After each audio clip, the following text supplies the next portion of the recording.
Welcome sa Latter-day Understanding. Ako si Richard Greenland.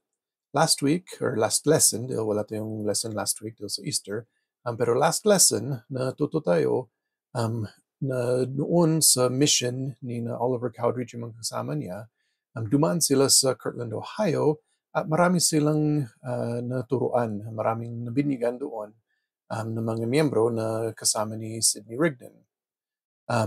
Nalaman natin na si Sidney Rigdon at si Edward Partridge, nagbisita sila kina Joseph Smith sa Palmyra or sa Fayette, New York, sa mga November and December ng 1830. Kaya sa panahon na yan, hindi marami ang mga miyembro sa isang lugar. Meron yung mga 100 doon sa Kirtland, Ohio.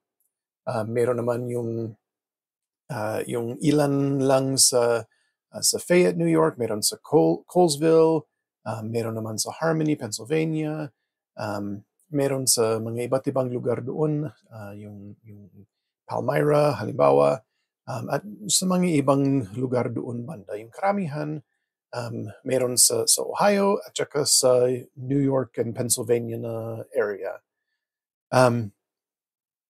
Noon sa panahon nila, kagaya ng pinag-usapan natin sa ibang lesson, mahirap naman na maging malayo sa isa-isa ang mga miyembro. Dahil syempre wala naman silang mga komunikasyon kagaya sa atin ngayon na may cellphone, may text, may kahit anong gusto mo na communication. Mahirap din sa kanila noon yung pagbibiyahe. Yung sa panahon natin, kahit 2 oras lang yung pagbiyahe mula Fayette papunta sa Colesville. Noon, mga 2, 3, 4 na araw, ganyan ang biyahe. Kaya mas mahirap talaga sa kanila noon kung malayo sila sa isa-isa. Sa mga end of December 1830, may binigay ng Diyos na revelation kay Joseph Smith. Sabi niya na kailangan lumipat ang simbahan sa Ohio, sa Kirtland, Ohio. Sinabihan din si Joseph Smith na dapat tumigil siya muna sa pag-translate ng Bible, di ba? Pag-usapan natin yan sa isang lesson na nag-umpisa na siya sa pag-translate ulit ng Bible para maging mas tama yung translation ng Bible.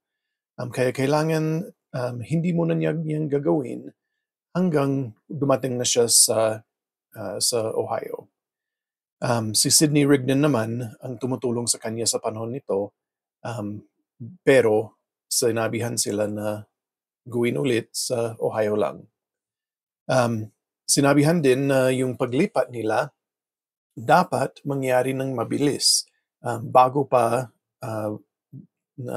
matapos ang mission ni na Oliver Cowdery.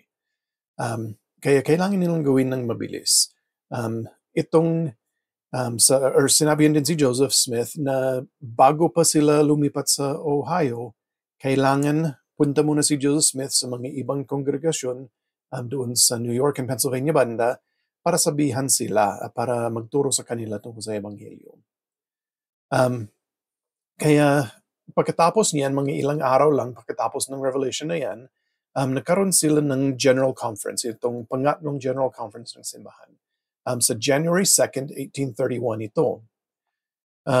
Yung sa conference na yan, marami silang pinag-usapan, pero nagbigay ang Panginoon kay Joseph Smith ulit ng isa pang revelation, yung mahahanap sa Doctrine and Covenants section 38, yung kanina na pinag-usapan natin sa Doctrine and Covenants 37 naman yan.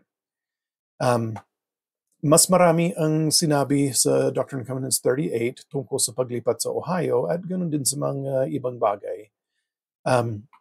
Basahin natin ang isang sinabi dito sa Doctrine and Covenants section 38 verses 31 hanggang 33. At upang matakasan ninyo ang kapangyarihan ng kaaway at matipon sa akin bilang mga matuwid na tao na walang bahid dungis sa walang kasalanan sa makatwid, sa kadahilanan ito ako nagbigay sa inyo ng kautusan na kayo ay nararapat na magtungo sa Ohio At doon ko ibibigay sa inyo ang aking batas. At doon kayo pagkakalooban ng kapangyarihan mula sa kaitaasan. At mula roon, ang sinumang nanaisin ko ay hahayo sa lahat ng bansa at sasabihin sa kanila kung ano ang gagawin nila, sapagkat ako ay may isang mahalagang gawaing nakalaan, sapagkat ang Israel ay maliligtas at akin silang aakayin saan ko man naisin at walang kapangyarihang makapipigil sa aking kamay. Kaya sinabihan sila na kailangan gawin ito ng mabilis at kailangan or magkaroon sila ng mga sakripisyo, pero bibiyayaan sila.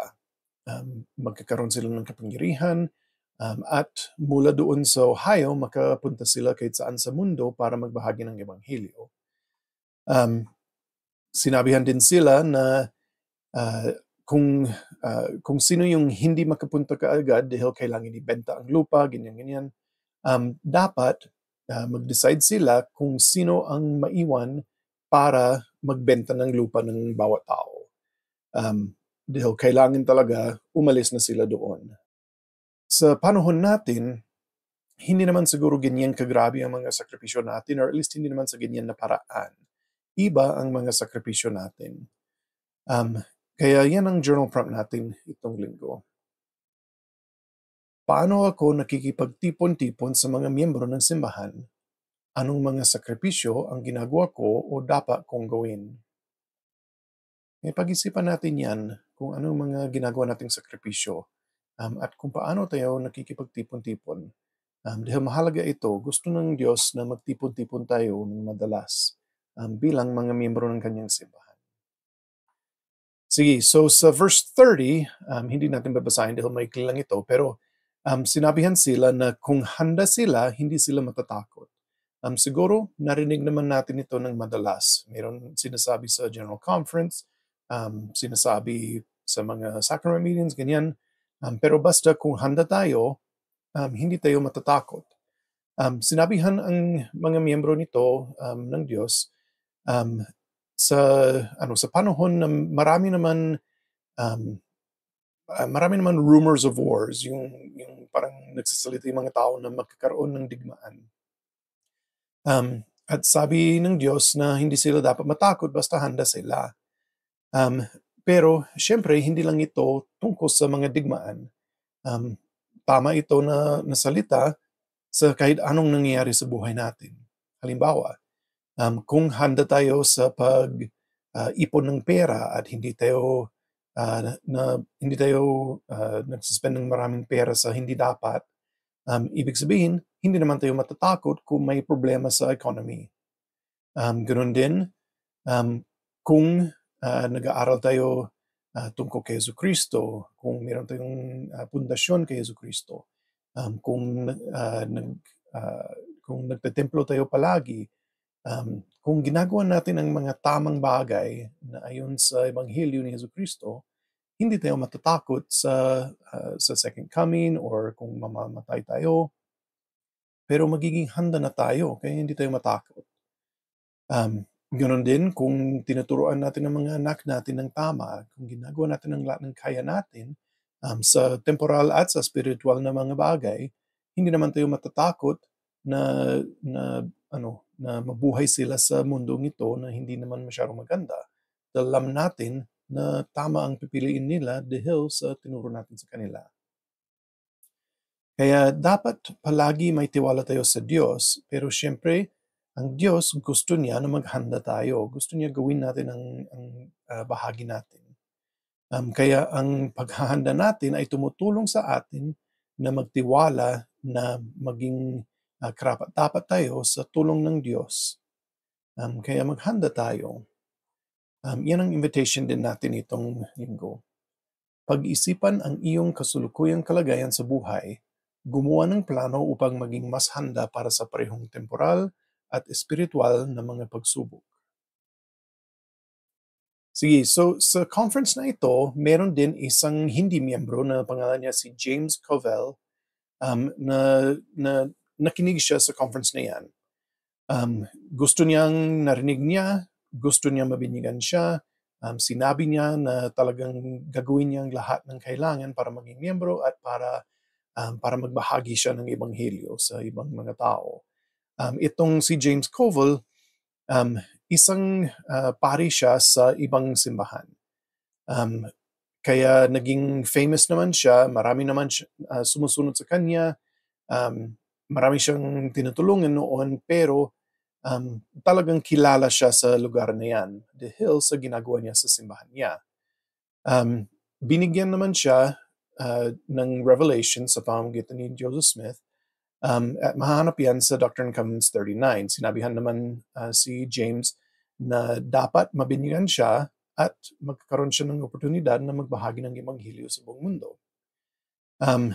Pero problema lang, mga 1 or 2 days pagkatapos niyan, nangyari na dahil sa mga kaibigan niya, mga kakilala niya, mga pamilya niya, sinasabi nila sa kanya na kung mabinyagan siya doon, mawawala ang lahat ng meron siya.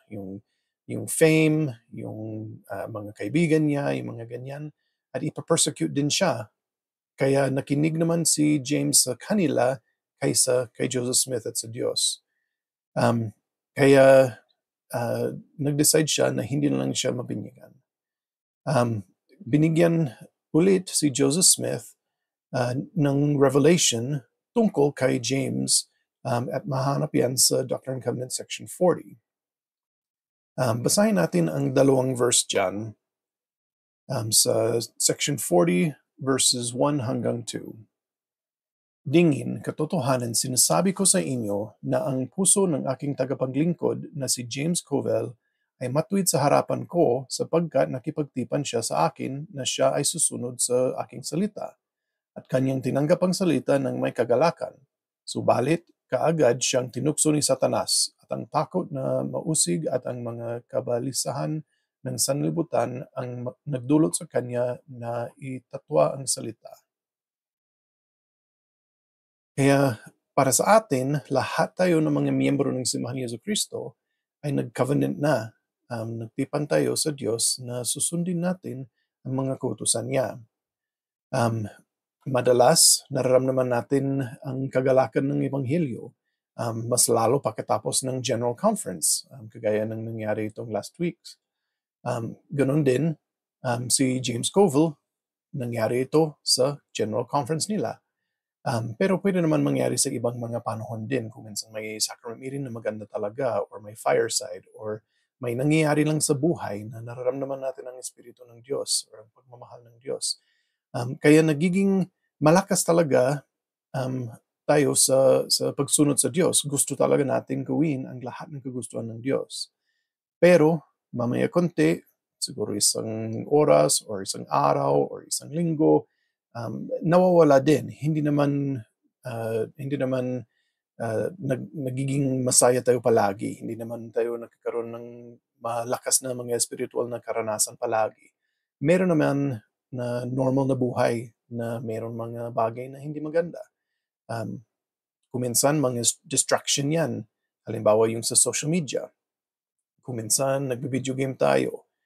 Kuminsan mga bagay na kailangan kagaya ng trabaho natin, pero nagiging masyado tayong focus doon sa trabaho kaysa sa mga bagay ng Diyos. Nangyayari naman ito sa lahat ng mga tao. Pero kailangan isipin natin na kung mangyayari yun, imbes na tumalikod tayo sa Diyos, dapat magdasal tayo sa Kanya. Dapat lumapit tayo sa Kanya para maging malakas ulit ang pananampalataya at ang pagnanais natin na sumunod sa Kanya. Basahin natin ang isang quote ni Elder Sergio R. Vargas na binigay niya sa itong last na General Conference, yung April 2025. Sa kaibuturan ng ating puso ay ang hanggaring makabalik sa ating tahanan sa langit at si Jesucristo ang ating banal na gabay. Siya ang daan. Dahil sa kanyang nagbabayad salang sakripisyo, naging posible para sa atin na gumawa ng mga sagradong tipan sa Diyos. Kapag nakipagtipan tayo, matatagpuan natin kuminsan ang ating sarili na lumalangoy pasalungat sa agos. Ang panganib, kabiguan, tukso at paghihirap ay susubok sa ating pananampalataya at espiritual na lakas. Humingi ng tulong. Si Jesucristo ay nakauunawa at palaging sabik na tulungan tayo sa ating mga pasanin. Kaya kailangan talaga humingi tayo ng tulong sa Diyos para mas lalo natin mararamdaman ang Espiritu sa lahat ng mga panahon. At para mabalik sa atin ang pakiramdam na yan ng madalas. Siyempre, pwede din natin gawin ng pagpunta sa templo. Pwede din yung pagpunta sa sacrament meeting bawat linggo. Pwedeng magbasa tayo ng scriptures. Marami tayong magagawa para maibalik ang pakiramdam na yan sa atin, para mas lalo maging malakas ang pagnanais natin na sundin ang kagustuhan ng Diyos. Sige, so pagkatapos ng conference na ito, si Joseph Smith, ginawa niya ang sabi ng Diyos sa kanya.